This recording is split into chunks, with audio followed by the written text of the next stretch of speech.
Hello. How are we today? Hi, Umo. Hello. Guess it would help if I turn my headphones a little bit. How are we all doing today? You don't need to hear. Oh, Courtney. man. It's like, well, after stream, you turn the volume on to hear the person that you rated. And Yeah, it's just your manic yells. yeah. In response to yourself. Hello, Umo. Hello, Vidor. How are we this fine Wednesday? It is. Hello. It is very pleasant weather in Los Angeles. It's very chilly, and I love it. I do too. It feels really good. Yeah. It feels like springtime or fall. It's just That's- like it's a little crispy. That's right. It does feel Thank goodness. springtime as it is this season. Yeah. Oh, today there's so much film news, and it's like NAB's happening, CinemaCon's happening, this merger's happening, there are layoffs, there are new studios being formed. There's a lot going on. Yeah, there's new color mode in Premiere Beta, which is wild. Yeah, we've got The girl is pleased. so much to talk about. You said you're pleased? Yes. That's good. Yes. That's good. I am pleased. What has been the highlight of your day so far? The highlight of my day was when Courtney came downstairs and I could smell her perfume. What? Yeah, I mean, you smell really good. Thank you. Yeah. That was your favorite part of the day? It's my favorite part of the day for stream. Okay. Yeah. My favorite part of the day is that Ashleigh woke up and she is breathing. Okay, well, for sure. Yeah. Yeah, that counts, I guess. Thank you. Yeah. Thank you. Today's just fighting all the fires at once. Happy to step away from work and yap here. I'm so sorry that is happening. That's Yeah. no good. Yeah. No good at all. Yeah, I really hate that for you. I'm sorry that your collision back to work has been so rough. But hopefully it'll subside a little bit. Yeah, I'm happy that you get to hang out. going well. Love to hear that, Umo. Good.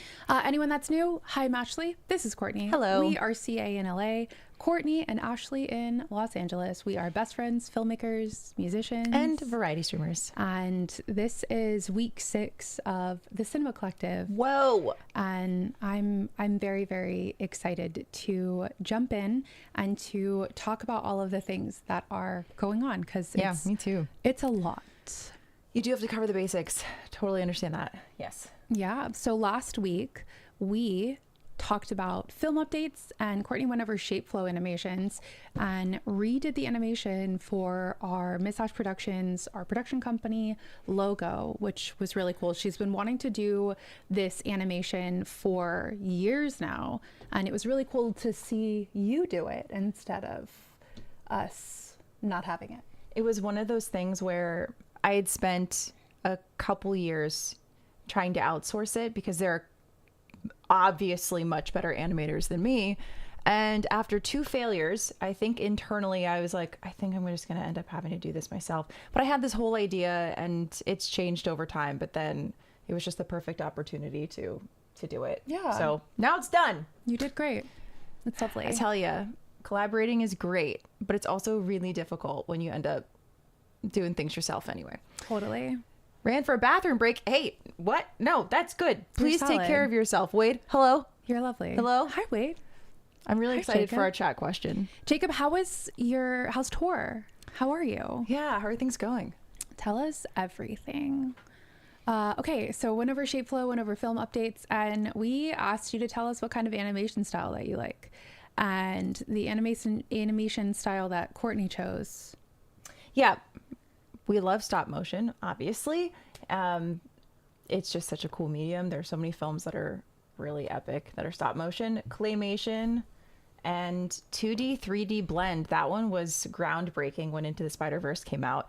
Yeah. Beautifully done. And so I thought that these were good representations of some of the things that we enjoy. Yeah. Hi, Em. Hiya. Welcome in. My latest week yet. Are you a monster? Put it on your Well, calendar as an achievement. Ryan, if you running 5 minutes over is you being a monster, you're just trying to give everyone all of the information. It's hard to fit all of that into an hour. It is. Oh, you do? Oh, Ryan would love to have those. Yes, please send over all of the Yes. articles. Please do. Things have been great. Shows have been more packed and profitable than expected. I'm currently in Chicago. Let's Yes. go. Oh my gosh, Jacob, that is so exciting. I love that for you. Yeah, that's amazing. Sinfei, hello. We hope you're having a great day. We are. Thank you. We have so much to cover, and I really had to skimp on everything that's happening. So let's go. First question is, which Nick Cage is the best Nick Cage? This is a tough one. I know. Goodness. I know. Wow. Nick Cage is so multifaceted. Mm-hmm. And so where do you go from here? Wow. I'm still just Team National Treasure because it's just so fun. It's so fun. I do like National Treasure. Yeah. Yeah, but tell us what you think. Which Nick Cage is the best one? Basically, YouTube's relationship with animation is crazy, and there's a theatrical release of a YouTube pilot that sold out so much now theaters are scrambling to meet demand. Whoa! That's fantastic to hear. This isn't a tough one? Okay, which one? Longlegs is objectively the funniest Nick Cage. Okay. Vidor Hi, says Jay. The Rock. Ryan says Face Off. Face Off. Okay. Hi, Jay. Film industry gossip. There is so much film industry gossip right now. There's a lot. Yeah. Is always the next Nick Cage. Okay. Understandable. Dream Scenario was upsetting for me. It's not that he didn't do a good job. It's just the story itself. I can't give him that. Gone in 60 Seconds was good. But yeah, I feel like National Treasure. You're right. It's just so fun. Yeah. It doesn't need to be anything more than it is, and it isn't. So, Okay. Face Off, National Treasure. all right. And M also says Face Off. Okay. I love that. I love this. Thank you. Thank Yeah. you for participating. And if you remember another Nick Cage movie that you want to throw in, that's boss. I also haven't seen Longlegs. I know what happens in it, but I can't watch that. Yeah. Hi, Dino. Lord of War. I haven't seen that. Yeah, Gone in 60 Seconds. Face Off as well. Wow. Okay, so Face Off Winter. is the winning. most popular, I think. Yeah. Love that. Go Nick Cage. All right. Today is April 15th. It's tax day. A lot of neurodivergents yesterday were scrambling to file extensions. We surprisingly got ours done a while ago, and I'm really proud of that. But as it being tax day, happy Everything Everywhere All at Once Day. We're representing. We are representing. We had to. Renfield was better than I expected. Best that's Cage good. is any interview entrance where he does a somersault. Oh my goodness. Is this a thing like when Paul Rudd goes on Conan type of thing? Yeah, got that extension, baby. It's always really nice. I think we should rewrite tax day as Everything Everywhere All at Once Day. Yeah. That's just what it's going to be because it makes it bearable. Yeah, it's so chill. I love it. Yay for early submitters. Yeah. And Longleg is so weird to remember it's Nick Cage because his face is so caked up. Oh, and then the last one is bad. Oh, I hate when movies are like that. First two super strong, and then there's Fresh. It's a horror. First two immaculate, and then it fell apart in the third act, and we're like, oh. Anyway, It's because most writers spend the majority of their time really, really ironing out what the core struggle is, and they have the inkling of the idea how to get there. But when we're in the resolve, that's when it's hard for people to wrap up the story. yeah, Definitely. He did one in the 90s and it was pretty wild. Okay, we're gonna have to check this out. I finished my taxes last week. That's Let's amazing. go. Freelancers personal hell, absolutely. Yes. Yes, absolutely. Last one of Longlegs dropped the movie from 4.8 to 1.3. Oh my gosh. Wow, That is quite the dip. that's almost 4 whole points. Oh no. Okay, I hate to hear that, but overall the movie was good-ish. Yeah, Well, I mean, kind of. At least 2/3 of it. That's a passing grade. So, okay. New on streaming, this is an A24 project that I heard so much buzz at Sundance about. It's got Nick Offerman, Elle Fanning, Michelle Pfeiffer, and I think Nicole Kidman, but it's called Margot's Got Money Problems. It's a comedy. It's a dark comedy that's 8 episodes long on Apple TV. It is out today, and it is about a young mother finds herself struggling to make ends meet when her estranged father offers help. She starts an OnlyFans account using his advice from pro wrestling. Though successful, she wonders if internet fame comes at too high of a cost. What an interesting cast. What an interesting concept. That too, yeah. Like I've heard a lot about it, and I've heard a lot of great things about the performances, and I didn't actually know what it was about. And then I was reading it, and as soon as I got to using his advice from pro wrestling, I was like, well, this is going to bring in a really unique audience, and I love that. The Everything Everywhere quote, sorry, my wife confuses her hobbies for business, is an honest mistake. I felt to my core. Streaming, Ryan, streaming. Yeah. Oh my gosh. At least it's under the umbrella of streaming that, and when we do things on Twitch, it's like we know we're variety streamers, so it's easier, but honestly, yes. I think the first 2/3 was an actual perfect film. That's why it was so disappointing. I heard many good things of Margot's Got Money Problems. Okay. I can understand. Nice. Like you're locked in and you're so excited, and then the wrap up is just like, and then yeah, totally. So Margot's Got Money Problems. If you're interested in weird, wacky stories, this is your show for the week. Beef season 2 comes out. It's not 10 episodes like season 1. It's 8 episodes. All of them are out on Netflix tomorrow. Brand new cast, same creative team. And it's following a young couple witnessing an alarming fight between their boss and his wife, triggering chess moves of favors and coercion in the elitist world of a country club and its Korean billionaire owner. Interesting stuff about this so far from critics. Hold on. This is Carey Mulligan, right? Yeah. Yeah, okay. I was like, wait, no. I love Carey Mulligan so much. She's sensational. Yeah. So I'm really excited to see her performance in this. Yeah, people keep saying, oh my gosh, Michelle Williams. And I'm like, oh no. No. Oh no, babes. No. Dandelion. So this is an anime. It's got 7 episodes. It is about an afterlife agency where angels guide lingering souls. Tetsu and Misaki, I probably got that wrong, take on any challenge to help the dead find peace in their own offbeat style. I've heard this is incredible. This is also on Netflix tomorrow.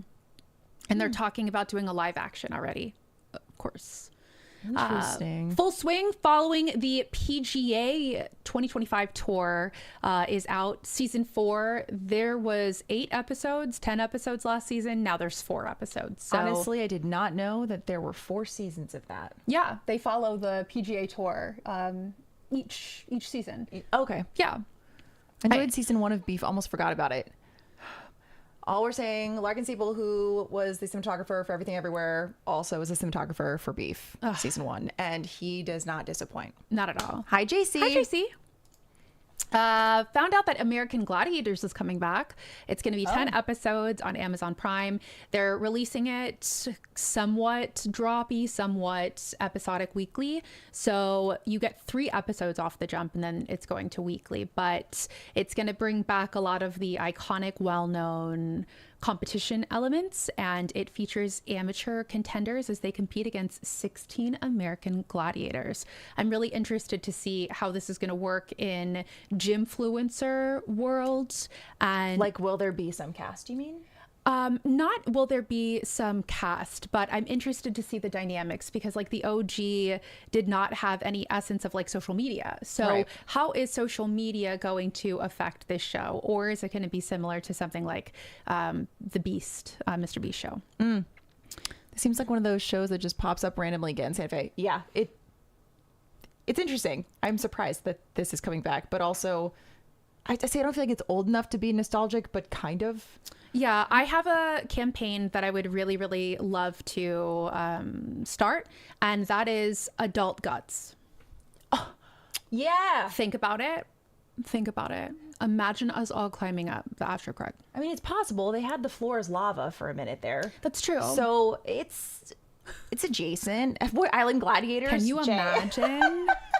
That's where they have to spend the rejected time, is in the gladiator arena. He Jay. hasn't seen F Girl Island, and I told him he needs to watch it. Oh my gosh, Okay. it's madness. You need Jay. to watch it. It's madness. madness. Okay. In theaters, we've got Lee Cronin's The Mummy. I just had a really funny conversation with a friend of mine who saw that The Mummy is coming back. And so he was really dead set that this is Brendan Fraser. Oh. And I was like, this is 100% not Brendan Fraser's The Mummy. And that's why it's Lee Cronin's The Mummy. Unless he's like a 12-year-old girl, but you know, or however old she is in this, I don't remember. Yeah, I was 8, like, maybe. Yeah, I don't want you to get into the theater and be like 35 minutes in and wondering when Brendan's going to show up, because he's not. This is a supernatural horror that clocks in at 2 hours and 14 minutes. This is one of the longer films that are in theaters right now. Everything's been coming in under 2 hours. So will be fascinating to see how audiences react to a 2 hour, 14-minute runtime with 30 minutes of trailers. You're going to be seated for about 3 hours. And it follows the young daughter of a journalist disappears into the desert without a trace. 8 years later, the broken family is shocked when she's returned to them, as what should be a joyful reunion turns into a living nightmare. This is really begging the question, if your child disappears and they come back in this state, what do you do? We saw the trailer for this when we were watching the drama. I will not be watching this. No. Nope. 1 hour show, but the first 40 minutes are stretching. Vidor says that's my kind of show. Honestly, I like it. Bro, I was gripped by guts as a child. It was so good. I know. Like, the best Sunday afternoons were you're watching Guts, and then it's Legends of the Hidden Temple. Legends of the Hidden Temple, and then Wild and Crazy Kids. Brendan Fraser just dubs her voice. I like it. Can you imagine? Oh, it's parenting advice. Okay. Well, Wade, that is definitely, that's an option there. Unless it's Dune 3. That'd be a fantastic takeaway. Like, parenting advice. Dune 3, I think that you understand in sci-fi world that you're going to be seated for a while, right? Because you need to world build and you need time to like understand what's going on. Where for a horror, it is a fascinating take to make it over 2 hours. Thank you, Em. Oh, and then Mother Mary.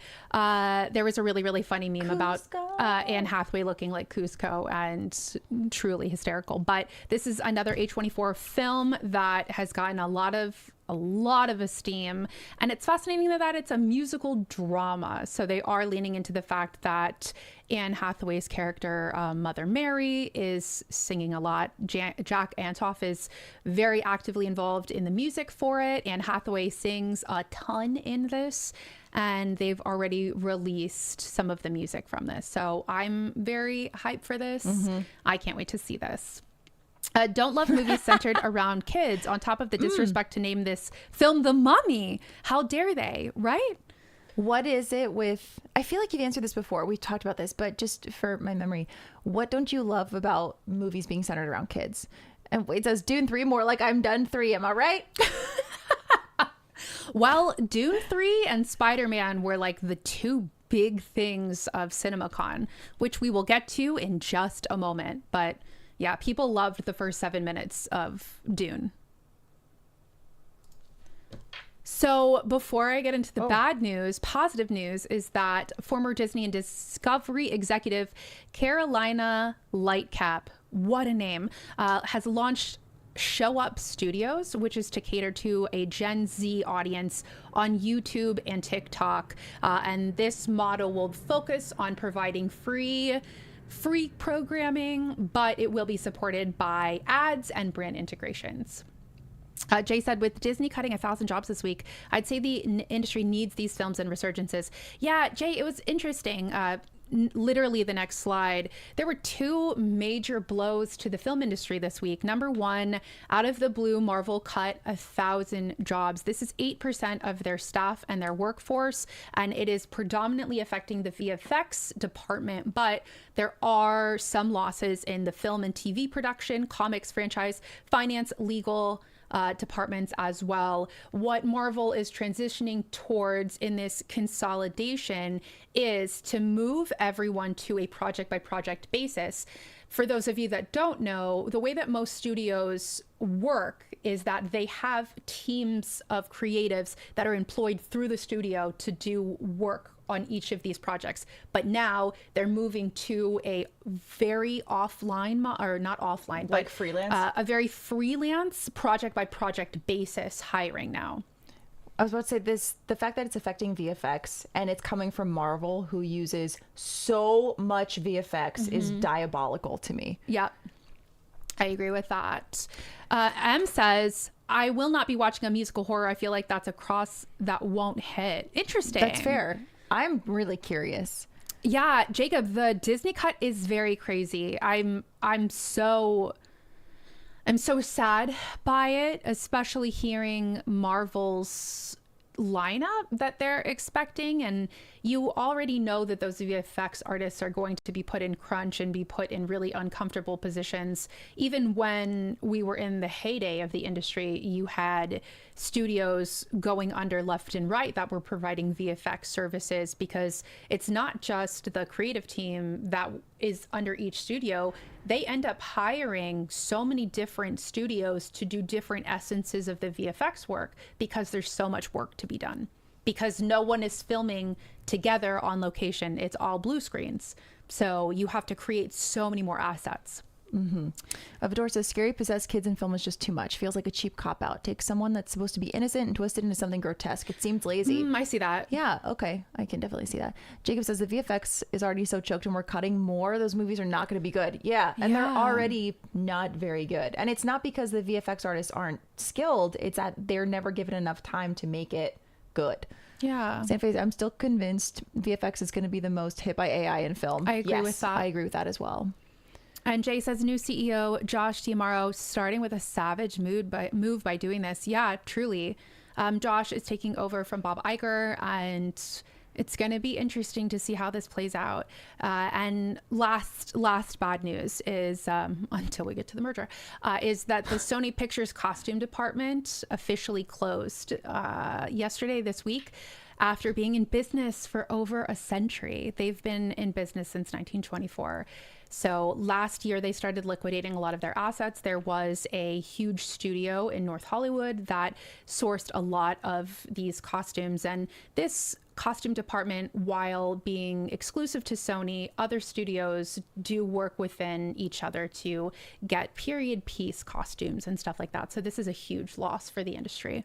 If Babylon were to come out this year, I feel like it would do really well, being a love letter to Hollywood. Like, I agree this with would have that. been the year to have it. Yeah, make a $500 million Marvel movie in 2 months. Yeah, that's where we're heading, honestly. And on top of all of this, Disney didn't pay any taxes this year.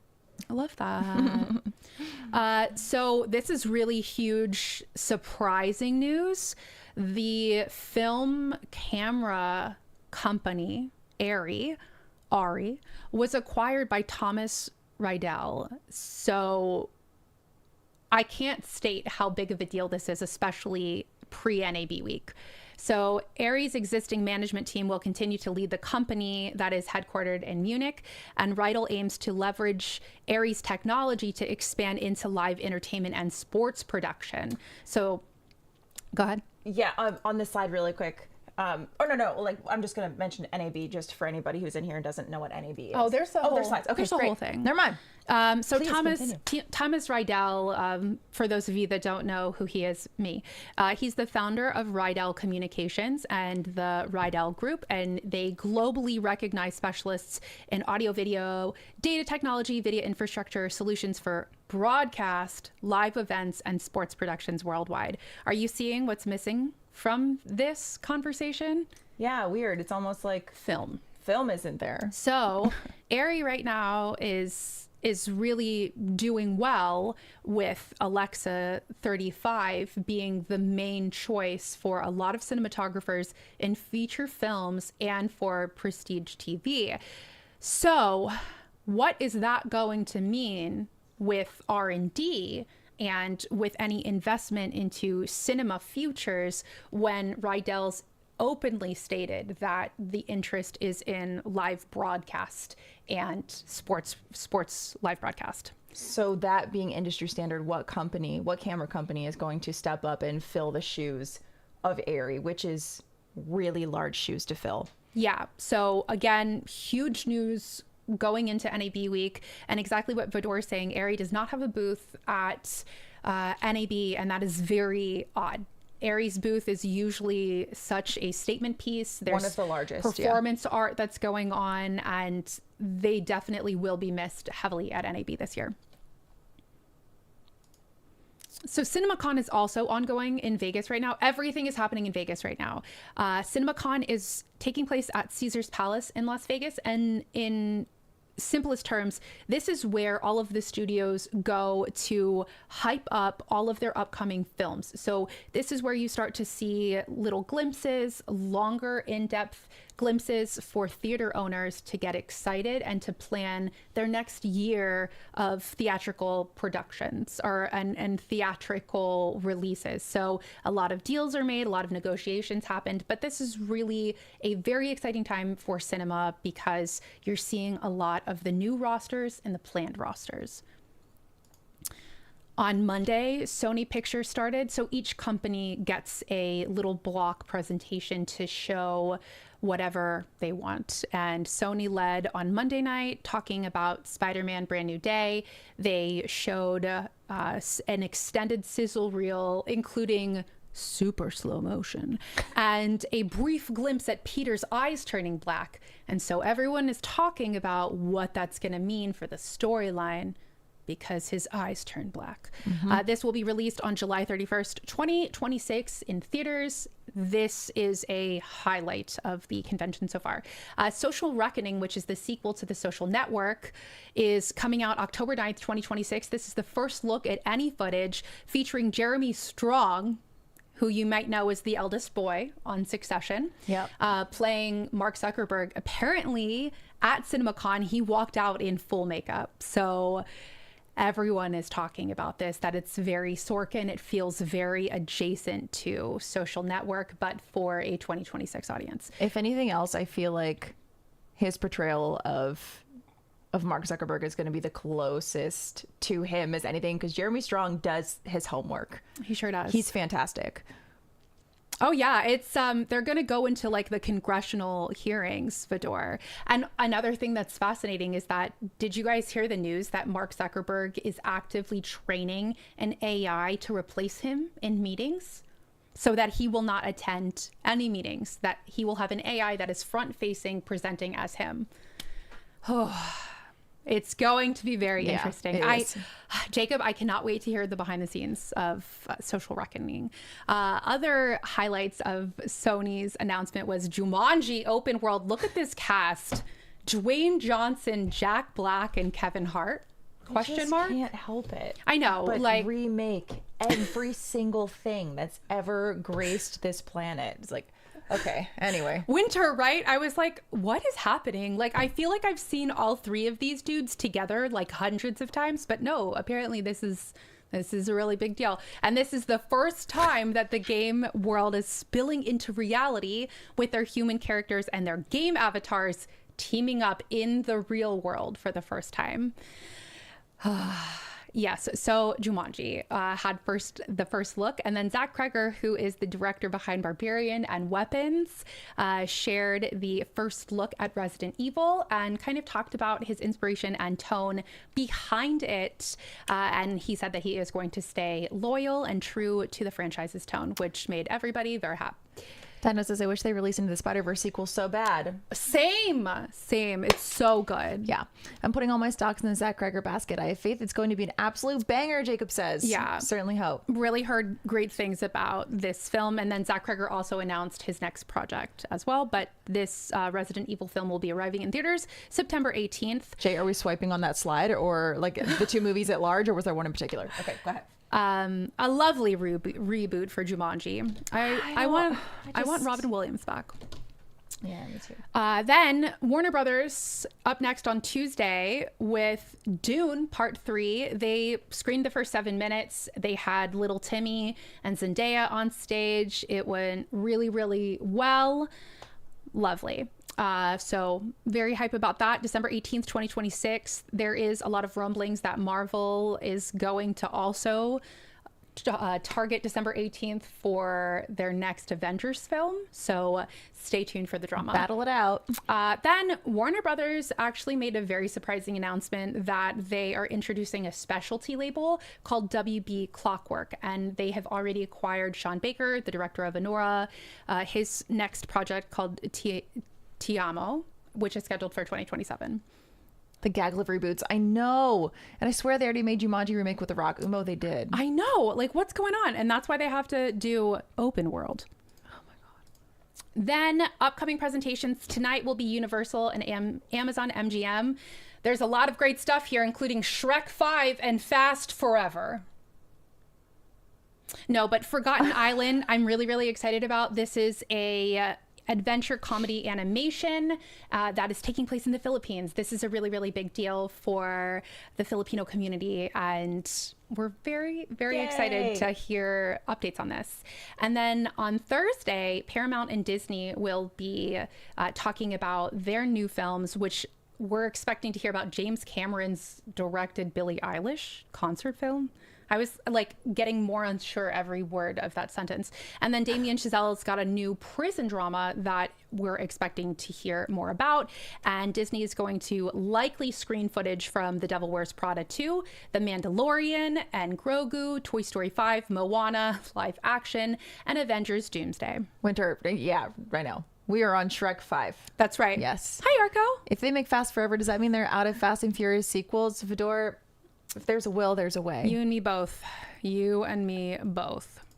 Okay, so here's some updates on the Warner Brothers Paramount Skydance deal. So in case you didn't know, Paramount Skydance, who was an acquirer, is attempting to acquire Warner Brothers Discovery at $111 billion. This is one of the largest, if not the largest, mergers in media history. On April 23rd, which is next week, there will be a shareholder meeting to vote on the sale of Paramount Skydance. The current deals is that the shareholders will receive $31 per share in cash, and this represents a 147% premium. It's ridiculous. So on Monday, Block the Merger dropped. Block the Merger is a coalition of different organizations coming together to have an open letter stating their opposition for the merger. There is a website called blockthemerger.com if you want to see it. It started with 1,000 signatures and has grown to over 2,000 in the last 2 days. So it's picking up a lot of steam. You have actors Florence Pugh, Pedro Pascal, Edward Norton, Joaquin Phoenix, Ben Stiller, Kristen Stewart, directors David Fincher, our boy Argos, Boots Riley, Dennis, and documentary filmmakers Alex Gibney, Lara Portras, and Lin-Manuel Miranda. So a lot of people are actively involved in this. The reason that they're against it is because the merger is going to reduce the amount of major U.S. film studios to 4. So this will result in fewer opportunities for all creators, fewer jobs. We're already seeing what it looks like when there's mergers. It's also accelerating the disappearance of the mid-budget film, which we're very rapidly seeing, and the erosion of indie distribution, the collapse of an international sales market, and the elimination of meaningful profit participation. So Jane Fonda is the spearhead behind this, and collaborated with the Writers Guild of America, Democracy Defunders Fund, and the Future Film Coalition. Paramount will probably also be buying the site Block the Merger. Vitor. Oh no kidding, though. I know. And Jane Fonda quotes, one of the most destructive threats to free speech and creative expression in our history. And I don't think that she's saying that lightly. Yeah. Puss in Boots, it's so good. Watched it with my nephews and they loved it. I love that. Santa Fe, I thought we were on Shrek 9, but I was counting. Considering Puss in Boots movies, yeah. They're all... Also... Yeah. So today, literally today, Senator Cory Booker is holding a spotlight hearing to specifically address the merger. They invited Paramount CEO David Ellison to testify, and Paramount responded, can't attend, family emergency. Booker's letter to Ellison cites specifically the block the merger letter and website, and Paramount argues that the merger is going to give creatives more avenues for their work and not fewer, and that the combined company would greenlight more projects and back bold ideas. Yeah.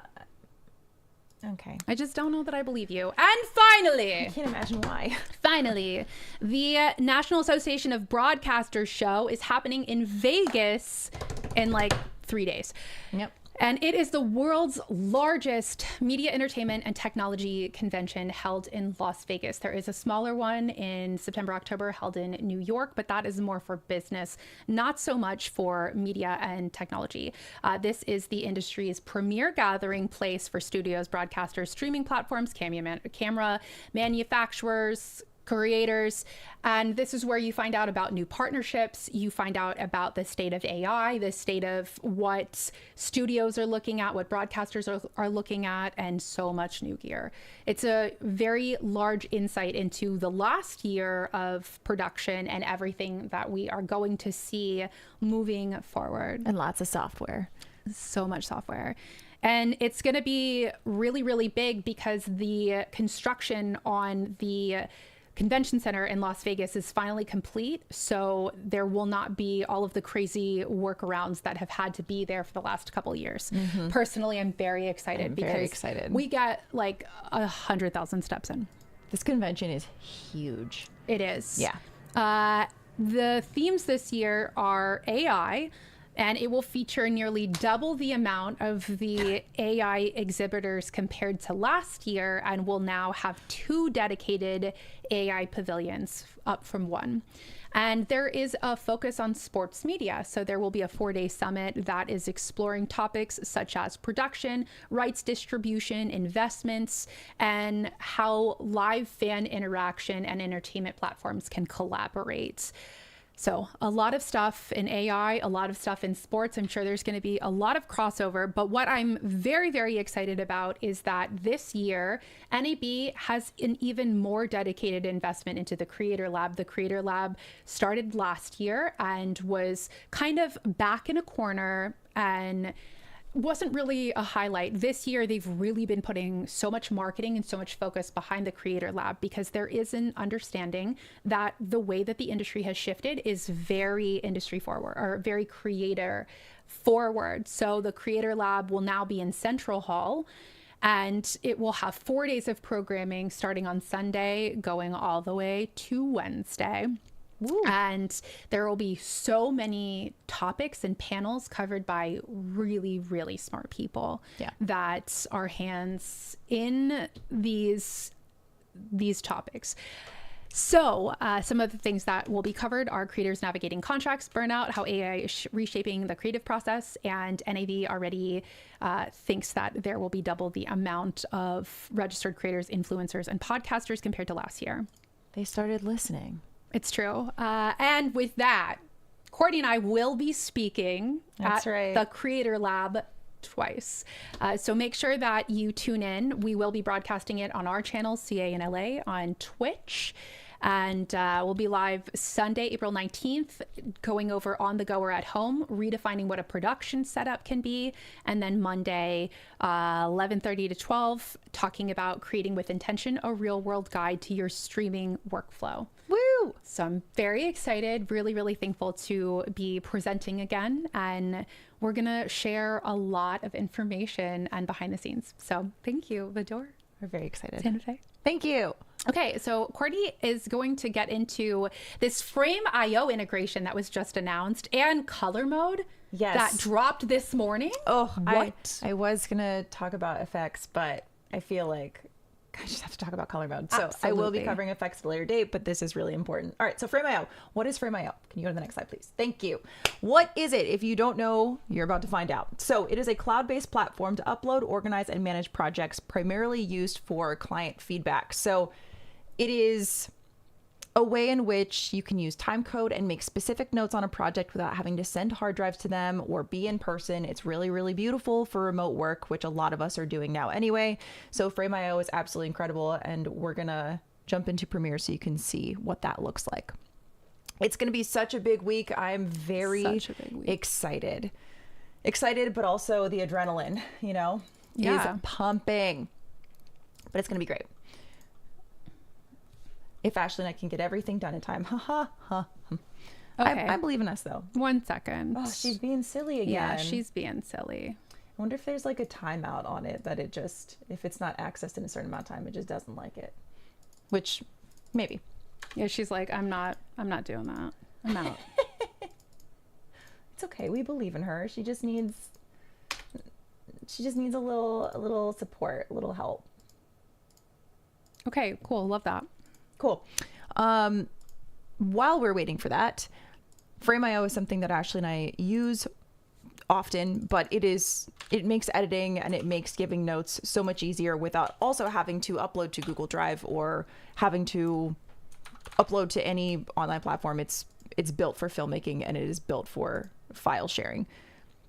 Total faith in you. Yeah, me too. I have faith in us as well. I think that we're going to need to just redo the whole thing because we've got nothing. Yeah, that's fine. Let's do it. Cool. One moment, everybody. Do you, I'll handle this if you want to talk about color mode too. Yes, I can absolutely do that. So color mode is the new integration but new color grading module, if you will, that is in Premiere Pro. Well, it's just Premiere now. In Premiere, they have removed the Lumetri color panel, which you will see that Premiere is going to look a little bit different when we open it, which is fantastic. So if you remember, or if you don't remember, I did a 2-hour session going into color grading, how Premiere manages your footage, how it manages your color, and going through color grading within the Lumetri color panel. We're just going to throw all of that out. It was great, and we loved it for the time that we had her. But we are on to bigger and better things. Yes, color mode. Has anybody who's in chat right now seen anything about color mode so far? How are we doing? I'll tell you when we're good. Okay. We've seen it for a bit now, and it was very exciting. And it made me, I was like, oh, there are so many projects I want to wait to color grade because I'm waiting for color mode, and I don't have to wait anymore. It's fantastic. All right, go for it. All right. So while you're answering, if you've heard anything about color mode, okay. So Winter, you haven't. As we can see, Premiere looks a little bit different. We used to have our Lumetri color panel over here, but let's talk about Frame.io really quick, which is right there. So what we're going to do is, if you have not, or you do not see this tab, we can add it by going to Window, Frame.io, and then Frame.io v4, whichever version will be out at the time. And then it will undock it and you just drag and drop right here. So this is going to log you right into your Frame.io account and all of our current projects that exist. Because it's a lot of storage, Ashleigh and I don't tend to keep projects once they're done, but I'm going to either add a new project or create one, but I can also create sequences right here, which is essentially saying I'm able to take this sequence that I'm currently working on and write into Premiere, into Frame.io. I don't need to leave the app, which is a big thing that Adobe prioritizes, especially when it comes to Premiere, is not having to leave the app and go other places, which is why this integration is so cool. Yes, I will tell you what's new.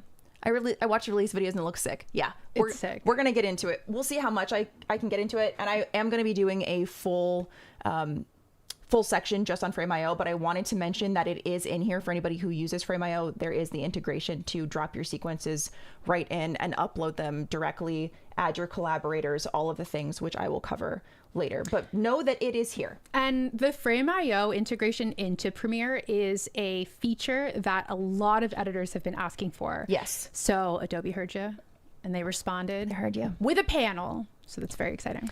JC, every project is always backed up on external drives. This is simply for if we are sending work to clients and we can easily add them as a collaborator to the file, and then they could make notes via timecode instead of sharing a Google Doc, and then you type out all the timecode and then type your notes, and that just takes forever. You can actually click into the video, which again, I will do a full one on Frame.io. But we have something new here, color mode, and we're gonna go up to our color tab. But before we do that, in our properties, we can see lumetri is no longer here. We have temperature, tint. So if you are not familiar with color grading, there are still your basic levels here that you can play with if you are just getting into color. So don't worry, there's still a simpler version right in your properties panel, but we're gonna go into color mode. We can go through our top, or we can click color controls down here. Either one will bring you into color mode. Dun, dun, dun, dun. Oh my. Yes. So this is all of the footage that is currently in our sequence. I was doing some color demo stuff for Adobe, so these are already color graded, but this is going to be all of our clips in our sequence as is. Something that I really love is you are able to set your thumbnail. So we're going to click our hamburger menu and we can set clip thumbnails. I always do the first frame just because I need to know what the next clip is. I don't need the middle or last frame. I feel like that would just confuse me. So I always have it set to first frame, but you can choose whichever one that you want. So that's always really fun. But this sidebar also will show you all your clips in a couple different ways. So we can do a grid like so. And this window is also fully customizable. As you can see, we have our blue bounding box, so we will be able to drag it anywhere on our screen. I prefer it over here just because this is a horizontal baby laptop and I don't want to take up any more of this room. I want the majority of my screen to be my footage. So then I'm also able to filter out the clips that I'm currently looking at in this sidebar. If we go down here to filter, we can do graded, ungraded, date created.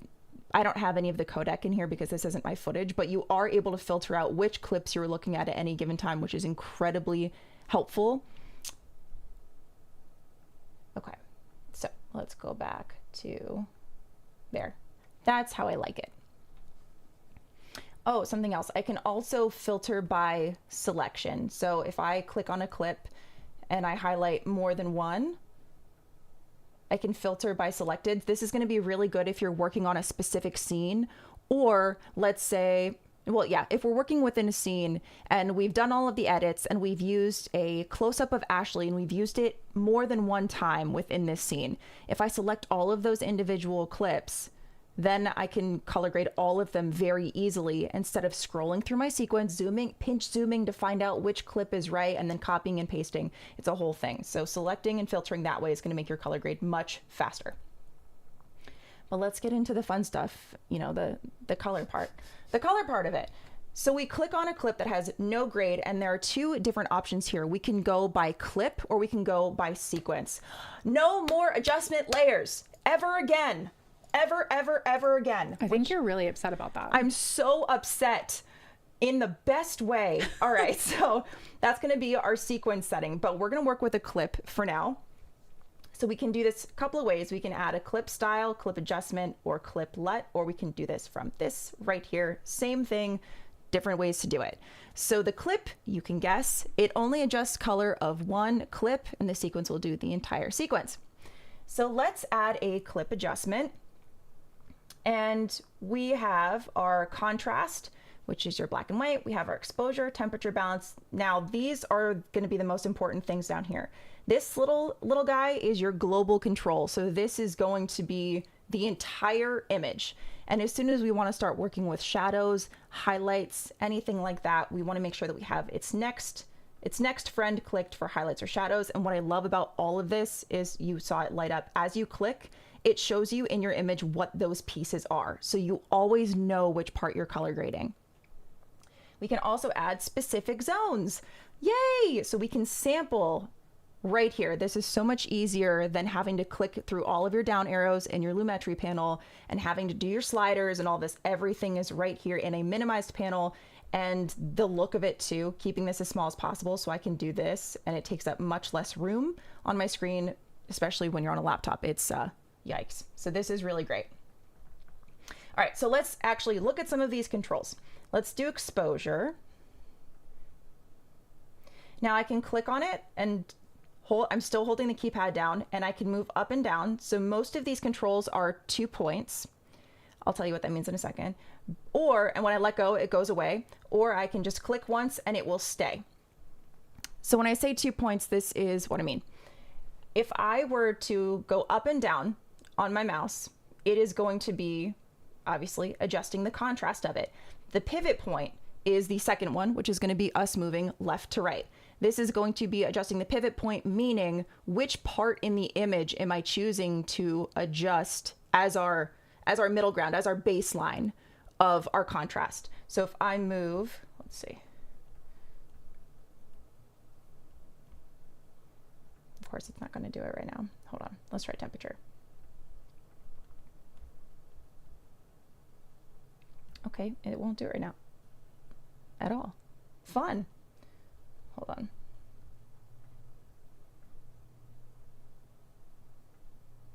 on. Yeah, it's super handy and it shows the effect. There we go. Being silly. Okay, so up and down, this is the contrast overall. Now watch the blue line in the center. It's adjusting my pivot point of saying when we are going to start. So now we'll move all the way up here, move up and down, and you can see the highlights are adjusting as if that is the main point, the middle line. Does that make sense? Yes, it is also animated in real time, so being able to see numeric values move, so all of the blue numbers on the left side, really helps you learn color grading as well. Like all of the technicalities are right there for you to visualize and have a better understanding of what it is that you're controlling. This is just on beta right now. Yes.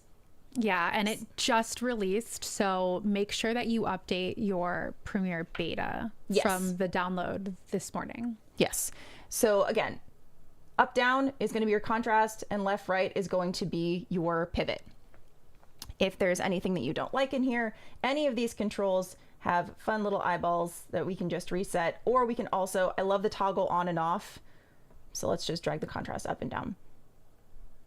You can immediately see what the changes are. Now before, resetting was a little bit more difficult, but now we have this button right here. Fantastic. Then we're going to move over to, so these are our basic controls. Then we're going to move over to color shift. I really like color shift. Let me just add a quick,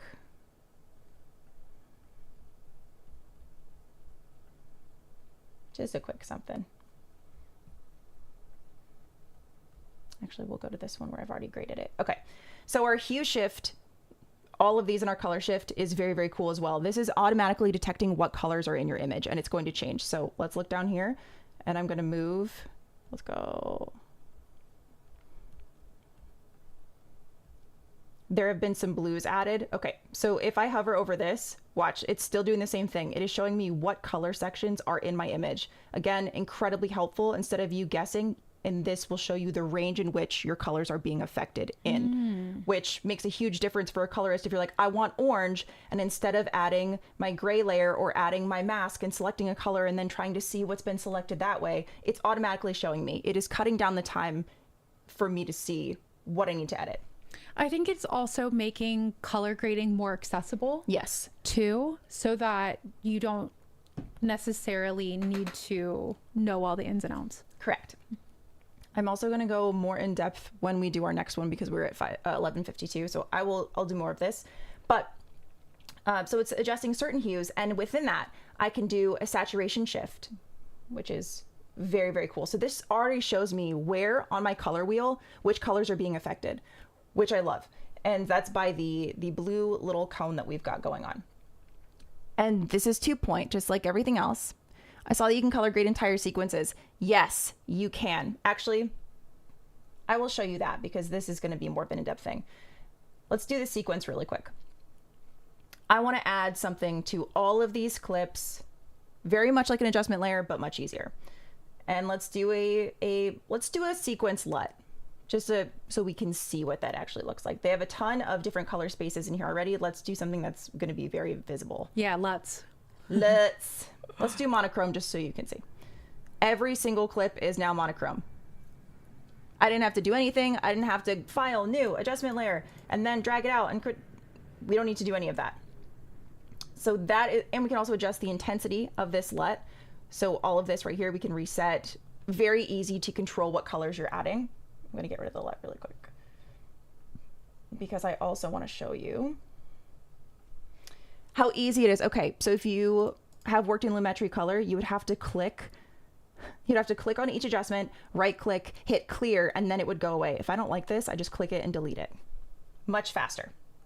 Let's go to a sequence style. I love these. They're not LUTs per se, but they are just little filters to give you an idea to practice and play around. And they're all very aptly named, so you know exactly what kind of correction it is that you're going to make. So let's just do cinematic.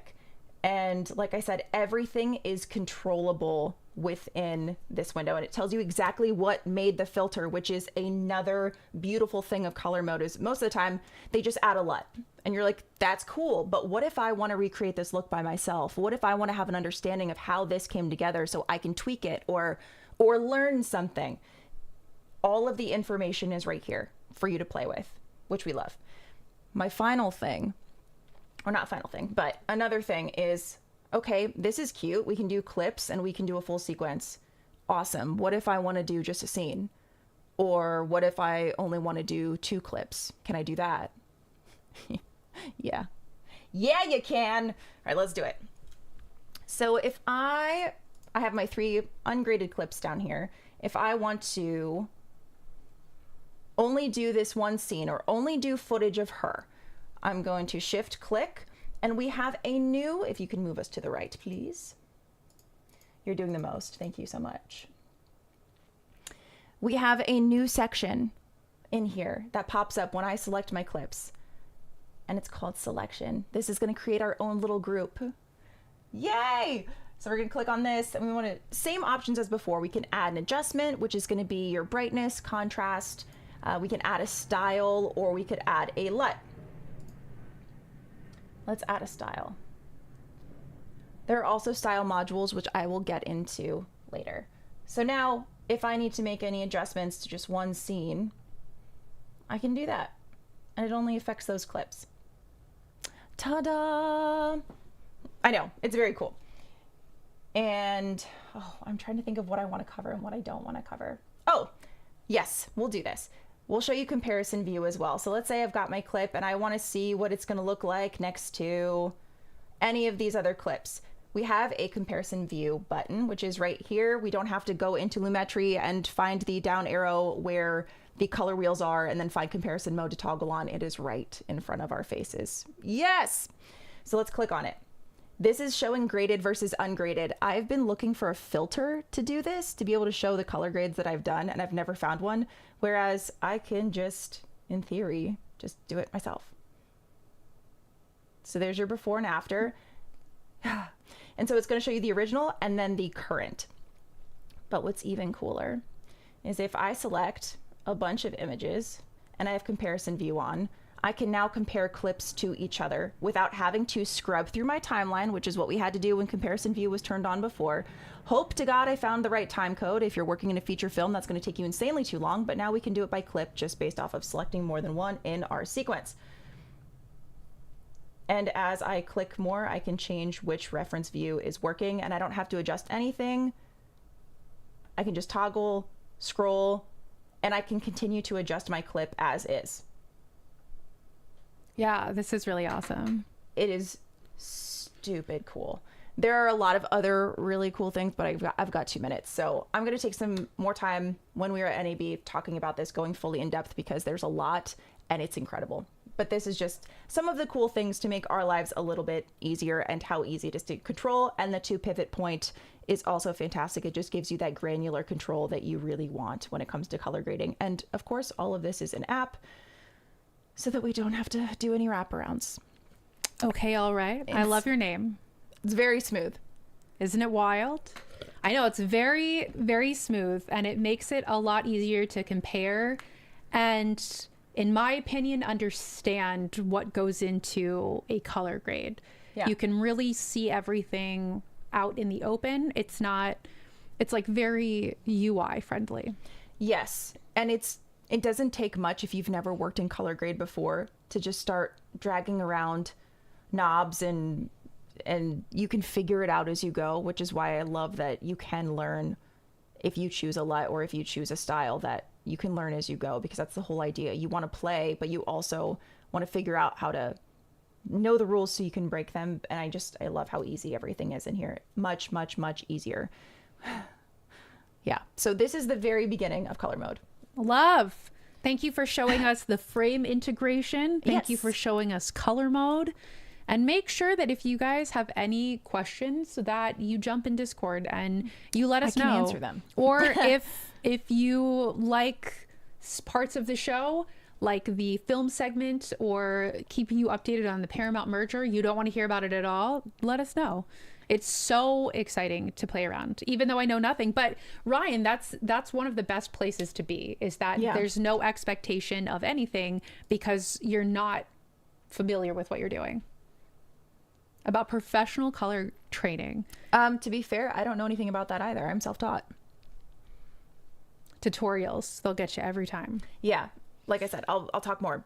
Color mode is so fun and incredible. So if you haven't had a chance, it's available. It's available in beta. Please check it out. Let us know what you think of it. Yeah. So next Wednesday, we will be live at 11 a.m. We will be wrapping up our NAB experience. So tune in and hear how our journey and adventure went. And Courtney will go more in depth about color mode. And yeah, we'll just be doing lots of yapping. And like Ryan said, please make sure that if you enjoyed the episode, that you give us a giant thumbs up.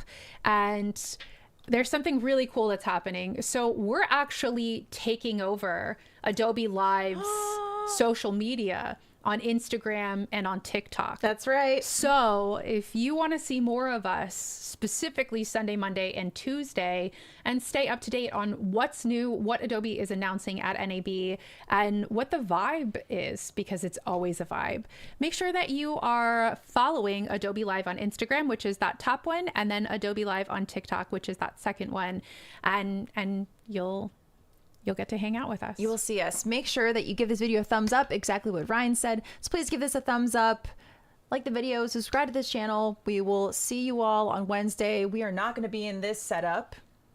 It'll be wild. And our ask for the week 6 challenge is to just do something nice for yourself. It's a little bleak right now, so take care of yourself. Yeah, and make sure that you join the Discord and join us under CA in LA, under active shows. Y'all, thank you so much for tuning in. Adobe, thank you for having us. And make sure that you all do something nice for yourself. Play around in Premiere's color mode in beta. And make sure that if you're enjoying the Frame.io integration, the color mode, that you share in the feedback tab on Premiere. I will. Yes, Make sure you do. really excited to have this opportunity with Adobe. Thank you all so much for tuning in and watching another episode of Cinema Collective. We will be speaking twice at the Creator Lab at NAB. We will be broadcasting it from our Twitch channel, twitch.tv/CA_in_LA. And Ryan, thank you. Thank you all so much for being here. We really appreciate all of you. And please take care of yourselves. Bye. Jacob, you be safe. We'll see y'all soon. We'll see you soon. No, I will never shave it.